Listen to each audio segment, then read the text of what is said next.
something strange has happened. Grassroots activism, once understood as an organic response to shared struggles, is now dismissed, not just by those in power, but by ordinary people who might otherwise support it.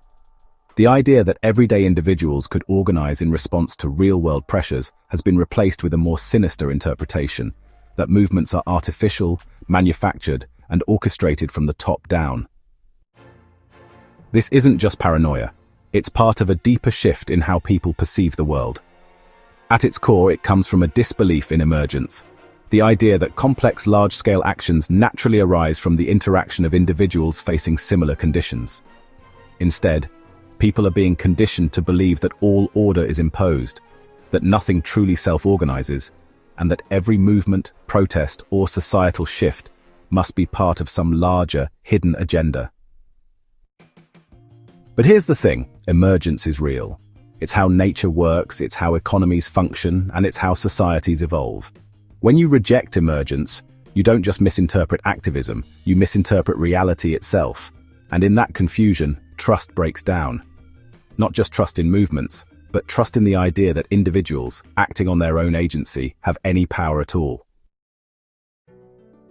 Science tells us that order doesn't always come from a central planner. Ant colonies don't have CEOs. Ecosystems don't run on memos. They function through emergence, patterns forming as a result of countless small interactions. Human societies work the same way. When economic conditions shift, when rights are threatened, when people experience the same pressures, they respond. Not because they're being directed, but because they are living through the same reality. But something changed. Over time, a belief in imposed order has overtaken our understanding of the world. More and more people assume that all large-scale actions must be the result of deliberate control. They don't see movements forming from the ground up. They see puppet strings, masterminds, and hidden agendas. This shift didn't happen by accident. It's the result of declining science literacy, increasing institutional distrust, and a media environment that thrives on simple, dramatic narratives. When you stop believing in emergence, everything starts to look like a conspiracy. If thousands of people protest, it must be because someone told them to. If different groups push for similar reforms, they must be taking orders from the same hidden source. If activists organize, they must be funded by a shadowy elite. But this way of thinking doesn't just distort reality, it serves a purpose. It delegitimizes grassroots action and makes it easier to dismiss calls for change. Here's what's really happening. Social movements don't come from nowhere, and they aren't dictated from above. They emerge. They follow a pattern that is logical, predictable, and unavoidable. First, people experience common pressures: economic inequality, political oppression, environmental collapse. Those pressures shape their actions, leading them to seek change. And when enough people, independently, reach the same conclusion, their actions coalesce into something larger than themselves. This is why we see movements rise up across different places at the same time. It's not because they're secretly coordinated, it's because they're responding to the same forces.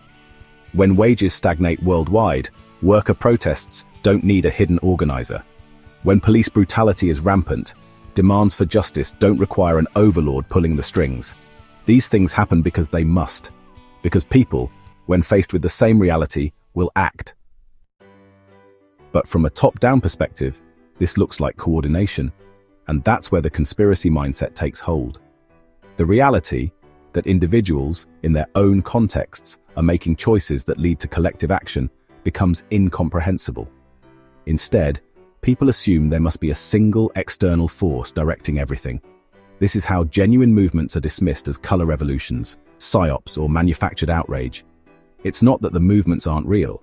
It's that people have been trained to reject the very idea of emergence. Once people internalize this way of thinking, it has powerful consequences. First, it strips activists of their agency. If every protester is assumed to be a pawn, then their voice doesn't matter. They're not individuals with legitimate grievances. They're just tools of some hidden hand. Second, it conditions the public to distrust any movement that challenges authority. If all change is assumed to be orchestrated, then only those in power can be trusted to enact real change. And third, it ensures that systemic problems remain unaddressed. If every grassroots effort is seen as a deception, then no one has to ask the uncomfortable question, What if people are right to be angry? This is the ultimate victory for those who benefit from the status quo. Not only do they get to dismiss activism, but they don't even have to argue against it. They just have to convince people that it isn't real. The bigger picture, the breakdown of trust. At its core, this isn't just about activism, it's about how people understand the world. The rejection of emergence doesn't stop at social movements. It extends to everything. It's why people deny climate science, why they fall for economic myths, why they buy into conspiracy theories about global control. When you don't believe that complex systems can self-organize, you start to see ghosts in every machine. This is why misinformation thrives. It provides simple, linear explanations for complex, emergent realities. Why did the economy collapse? Not because of structural factors, but because of a secret cabal. Why are people demanding change? Not because conditions demand it, but because they've been manipulated.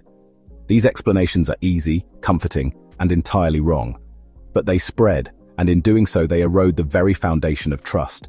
Trust in science, trust in social movements, and trust in the idea that people, acting together, can shape their own future.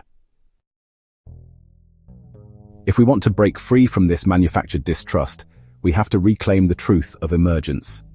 We have to recognize that when people organize, it's not because they've been commanded, it's because they've been compelled by their own experiences. We have to restore belief in bottom-up change, in decentralized action, in the idea that individuals can and do make a difference. Because the alternative is dangerous. If we let imposed order replace emergence, we don't just lose an accurate understanding of activism, we lose our ability to act at all. We become passive, waiting for permission to care, for instructions to move, and that, more than anything, is the outcome that those in power have always wanted.